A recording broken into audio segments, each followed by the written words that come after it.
अजीज़ान गिरामी, सरकार बगदाद शहंशाह विलायत सुल्तानुल औलिया सैयदना अब्दुल कादिर जीलानी रज़ियल्लाहु ताला अन्हु माँ के पेट से ही उनको विलायत अता की गई। ये वो औलिया में से हैं जिनका पैदाइशी अल्लाह ताला ने मुंतखब फरमाया है। बल्कि जिस वक्त आपकी विलादत हुई, ये शाबान का आखिरी दिन, और आपकी वालिदा माजिदा के बतन से आप इस उम्र में पैदा हुए जब औरतों में औलाद की उम्मीद ख़त्म हो चुकी होती। आपकी माँ की उम्र 60 साल की थी जब आप पैदा हुए। ये खुद अपने आप में एक करामत है। और सरकार बगदाद रज़ियल्लाहु ताला अन्हु जब जीलान में पैदा हुए तो आपका मामूल तो देखें, आपकी माँ खुद बताती हैं, दूसरे साल गालिबन लोगों को चांद में शक हो गया, 29 का चांद नजर आया कि नहीं आया। बाज कहने लगे हो गया होगा, बाज कहने लगे नहीं हुआ होगा। तो यौम शक कहते हैं, यानी 30वां जो शाबान का होता है वो एक रमजान भी हो सकता है, 30 शाबान भी। तो लोग आए हजरत फातिमा उम्मुल खैर के पास जो गौसे पाक की माँ है, पूछा कि कल का चांद हुआ कि नहीं हुआ, हमें शक हो गया है। आपने कहा चांद हो गया है और रमजान शुरू हो चुका है। कहा कैसे? कहा सुबह से मेरा बेटा अब्दुल कादिर दूध को मुंह नहीं लगाया है, और मेरे बेटे का ये मामूल है पिछले रमजान से ही। जिस वक्त गौसे पाक पैदा हुए रमजान शुरू था। उनकी माँ कहती हैं सहरी से लेकर इफ्तार तक गौसे पाक अपनी माँ का दूध नहीं पीते थे। ये बचपने में माँ की गोद में रोजे का आपके ऊपर कोई मुकल्लफ नहीं थे, आप अहकाम शरीयत अभी आपके ऊपर लागू नहीं थे, लेकिन अल्लाह का एक वली आता है तो वो निज़ाम खुदा कायम करने के लिए आता है। आज मैं इसी पर गुफ्तगू करना चाहूँगा। अल्लाह के औलिया ज़ाहिर क्यों हुए दुनिया में और क्यों आते हैं? इनका सबसे बड़ा मकसद दुनिया में आने का, जलवाबार होने का, वो ये होता है कि निज़ाम खुदाबंदी को ज़मीन पर कायम करें। जिसकी कायनात है उसी की बात यहाँ पर कायम होनी चाहिए। अब ये बातें वक्त के साथ गुजरती जाती हैं और लोग भूल जाते हैं। आप सबको फिर मैं याद दिला दूं, मेरे अजीज, मैंने भी और आपने भी अल्लाह से एक वादा किया है। हमारी रूहों ने अल्लाह से वादा किया है। जब अल्लाह ताला ने हमें पैदा भी नहीं किया था उस वक्त हमारी रूहों को बुलाकर उसने एक वादा लिया, अलस्तु बिरब्बिकुम, क्या मैं तुम्हारा रब नहीं हूं? मैं तुम्हारा मालिक और खालिक नहीं हूं? तो सब की रूहों ने कहा था कालू बला व रब्बिना, क्यों नहीं मौला, तू ही तो हमारा रब है। रब ताला ने फरमाया क्या तुम इसी वादे पर बरकरार रहोगे दुनिया में जाने के बाद? सब ने कहा था हम वादा करते हैं मौला, इसी पर बाकी रहेंगे। यहां आने के बाद कितने वो लोग हैं जो उसकी रुबूबियत का इकरार करते हुए इस कायनात में सिर्फ उसके गुन गाते हैं। कुफ्फार और मुशरिकीन तो वादा खिलाफ हैं, तोड़ दिए, उन्होंने अल्लाह के अलावा किसी और को खुदा बना लिया। लेकिन तुमने अल्लाह अकबर तो कहा, जुबान से तो तुमने तस्लीम किया, लेकिन तुम्हारा रहन सहन ये बताता है कि तुम्हारा मालिक कोई और है। किसी और को राजी करने में लगे हुए हो, किसी और की दरियोजागिरी कर रहे हो, किसी और की खुशामदी में खड़े हुए हो। दरबारों के आस्थानों के दरवाजों पर तुम्हारा खड़ा होना घंटों पर किसी को राजी करने के लिए, ये तुम्हारा अमल बताता है कि तुमने रब्बे आला को अकबर नहीं समझा। वादा तो तुम्हारी रूहों ने किया था कि तेरे सिवा किसी को हम हाकिम नहीं तस्लीम करेंगे। हाकिम आला सिर्फ अल्लाह है। औलिया कामिलीन यही बात याद दिलाने के लिए आते हैं, फिर तुम्हें ये याद दिलाने के लिए आते हैं। और जिस शान से वो दुनिया में आते हैं, बचपन से ही उनके हालात ऐसे होते हैं कि शरीयत ताहिरा की पाबंदी उनके हर कौल व अमल में नजर आती है, हर कौल व अमल में। इसलिए कि हम जिसकी जमीन पर हैं और जिसकी आसमान के नीचे हैं, बात होगी तो सिर्फ उसी की होगी, बात होगी तो सिर्फ उसी की होगी। मुझे एक बात याद आती है, सरकार मुफ्ती आजम हिंद रहमतुल्लाह ताला अलैह आपके सामने कोई साहब तकरीर कर रहे थे, ये जमीन सबकी है, उनकी भी है, इनकी भी है, इनकी भी। आपने कहा चुप रहो, जमीन अल्लाह की है और सिर्फ अल्लाह का नाम हो। ये सबकी हिम्मत नहीं बोलने की। जमीन अल्लाह की है और अल्लाह ही का, यहां पर अल्लाह ही की बोली बोली जाए, उसी के लिए ज़ेब देता है। जिसके घर में रह रहे हो उसी की बात करो। अजीज़ान गिरामी वक़ार, सरकार बगदाद उनकी करामात अपनी जगह पर, लेकिन उनकी ज़िंदगी के कुछ अहम गोशे में लेकर आज हाजिर हूँ। आज हमारे हालात के एतबार से भी ज़रूरत है इसकी। जब आप परवान चढ़ते रहे अपनी माँ की गोद में, बहुत जल्दी आपके वालिद गिरामी का इंतकाल हो गया। आपसे खुद पूछा गया था गौसे पाक से, आपकी जवानी में या जब आपका शोहरा बगदाद में बहुत हो गया तब पूछा गया था, आपको अपने वली होने का एहसास कब हुआ? गौसे पाक से ही पूछा गया था, आपको कब पता चला अल्लाह ने आपको विलायत का ये मकाम अता किया? आप फरमाते हैं, जब मैं 10 साल का था, मदरसे जाता था, तो गैब से एक आवाज़ आती थी, इफ्सहू फिल मजालिस लिवलियिल्लाह। गैब से आवाज़ आती थी, ऐ लोगों मजलिस में जगह छोड़ दो, अल्लाह का वली आ रहा है। ये आवाज़ सिर्फ मैं नहीं, मेरे उस्ताद भी सुनते, वहाँ बैठे शागिर्द भी सुनते, और सब खड़े होते थे, जगह देते थे। गौसे पाक फरमाते हैं, जब हर बार मुझे ये आवाज़ आने लगी, तब मुझे एहसास हुआ कि अल्लाह ताला ने मुझे विलायत का ताज पहनाया है। फिर आपको लहू व लाइब में, खेल कूद में नहीं रखा गया। फरमाते एक बार मैं सिर्फ एक गाय की पूंछ पकड़ने की कोशिश कर रहा था, गाय पलट गई, फसी अरबी में कहने लगी, अलिहादा खुलित अम बिहादा उमिरत या अब्दुल कादिर, ऐ अब्दुल कादिर क्या तुझे इसी काम के लिए पैदा किया गया, या तुझे अल्लाह ने इस काम का हुक्म दिया कि मेरी पूंछ पकड़े? गौसे पाक फरमाते हैं, मैं चौंक गया कि एक जानवर मुझसे अरबी में बात कर रहा है। और उसके बाद वो गाय खुद कहने लगी, ऐ अब्दुल कादिर तुझे अल्लाह ने अपनी मखलूक के लिए बनाया है, अपने बंदों को राह रास्त पर लाने के लिए। गौसे पाक फरमाते हैं, इसके बाद जिंदगी में कभी खेल कूद की ख्वाहिश भी नहीं आई, खेल कूद की ख्वाहिश भी नहीं आई, कभी तस्वुर भी नहीं किया। और जब आप जीलान से निकलकर बगदाद आए, बगदाद के जो हालात थे वो आपने बहुत करीब से मुशाहिदा किया।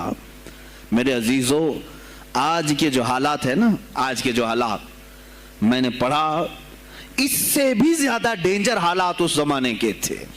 आज लोग हालात की शिकायत करते हैं, बहुत सारे उलमा मौलाना हमसे कहते हैं हालात अब सही नहीं है, वैसे नहीं है पहले। मैं तुम्हें गौसे पाक के हालात बताता हूँ, उस वक्त सियासी हालात क्या थे।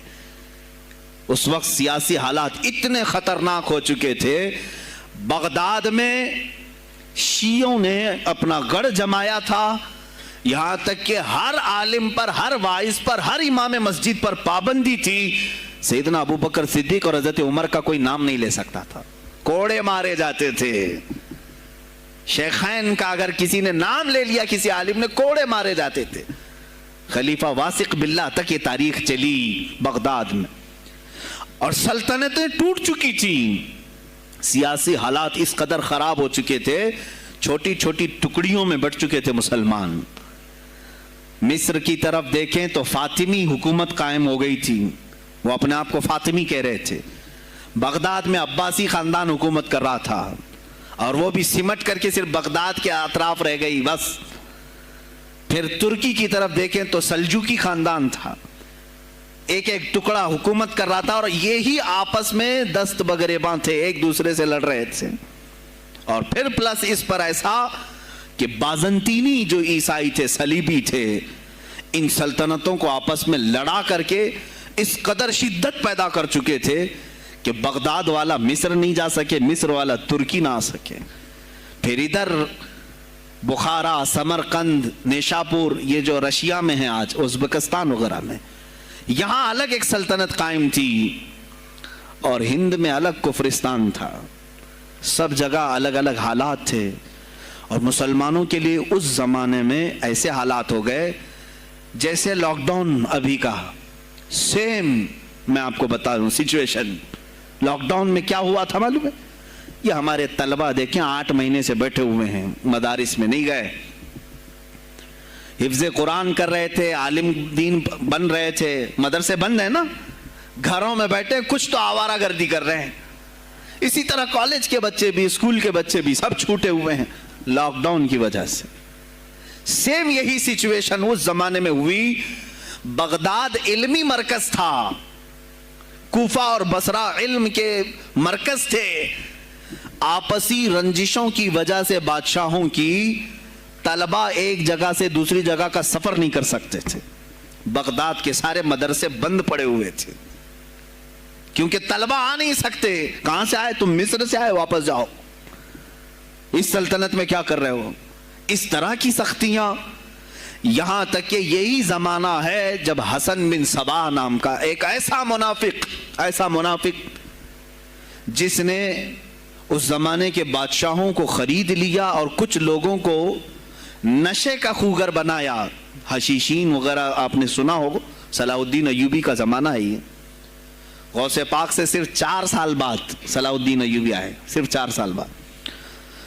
اس زمانے میں حسن بن صباح نے ہزاروں نوجوانوں کو نشے کا عادی بنا دیا تھا. ہزاروں نوجوان.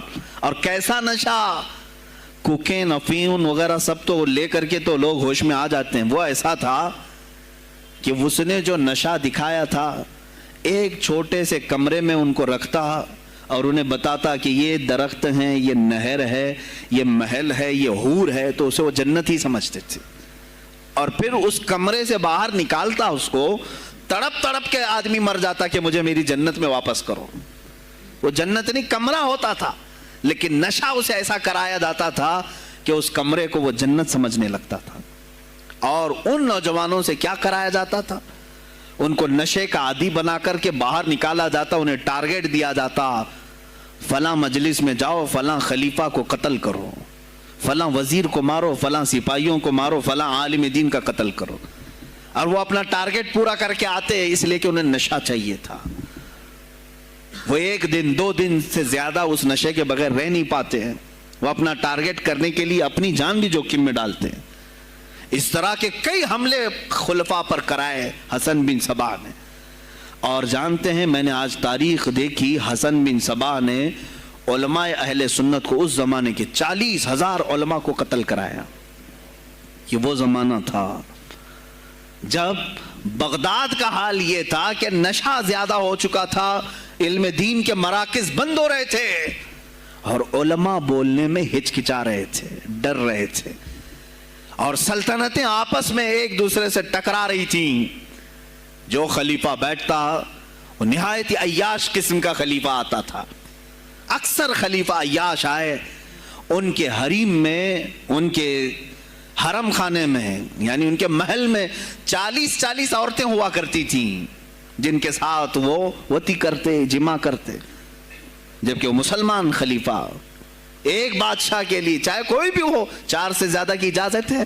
40 کنیزاؤں کے ساتھ وہ زندگی گزار رہے ہوتے.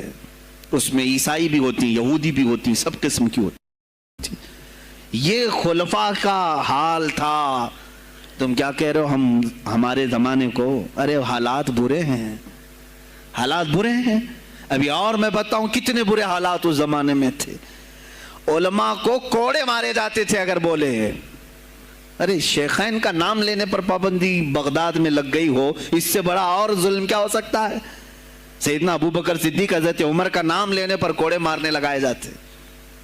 ایسے حالات میں شہنشاہ بغداد سیدنا عبد القادر جیلانی بغداد آئے ہیں جب آپ کی عمر صرف 18 سال کی تھی. 18 سال کی جوانی میں آپ نے ملاحظہ کیا, حالات کو دیکھا, تعلیم حاصل کی بڑے بڑے اساتذہ سے. آپ کے اساتذہ فقہ میں الگ ہیں, حدیث میں الگ ہیں, تفسیر میں الگ ہیں, علم کلام میں, کئی علوم و فنون پہ آپ نے مہارت حاصل کی. اس کے بعد حالات دیکھ کر کے آپ نے کیا کہا, یہ اب یہاں سے میں ہر ایک عالم دین کے لیے بشمول من میرے لیے نصیحت سمجھتا ہوں. غور سے سن لیں. غوث پاک رضی اللہ تعالیٰ عنہ کی زندگی میں ایک موڑ ایسا آیا, اور شاید میں نے بھی کبھی کئی مرتبہ اس طرح سوچا ہے, میں کمپیئر نہیں کر رہا ہوں, لیکن سنیں, حالات کو دیکھ کر کے غوث پاک نے جنگل کا رخ اختیار کر لیا. کیا لینا دینا ہے اس دنیا سے؟ اور آپ خود فرماتے ہیں کہ میرے دل میں یہ ارادہ تھا, نہ